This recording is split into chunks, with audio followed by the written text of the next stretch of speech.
Donc, écouter Dieu, nous devons savoir. Dieu parle un langage plutôt qu'une langue en soi. Ce qu'on appelle un langage, mes amis, c'est un ensemble de signes, des symboles, des mises en place, ça peut être des énigmes. Ça, c'est un langage. Aujourd'hui, il semblerait que ce qu'on utilise comme ordinateur, aujourd'hui, on écrit dessus des lettres, mais en réalité, derrière, il existe un ensemble de séries faites en chiffres de double qu'on appelle un code binaire.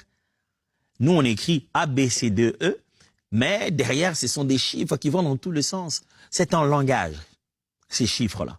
Donc, Dieu a aussi sa façon de se faire comprendre, même si, en fin de compte, ce n'est pas avec nos oreilles qu'on entend cela, mais on reconnaît la pensée du Seigneur. Écouter Dieu, donc, ce n'est pas connaître une langue. Dieu ne parle pas le français, l'anglais ou nos langues personnelles. Dieu souffle de son esprit et ça vient retentir en nous pour connaître sa volonté. On peut écouter Dieu, certes, dans nos langues que nous parlons, et même quelquefois entendre un mot du Seigneur dans une langue qui nous est complètement inconnue. Mais c'est pas pour dire que Dieu est là pour parler que nos langues humaines.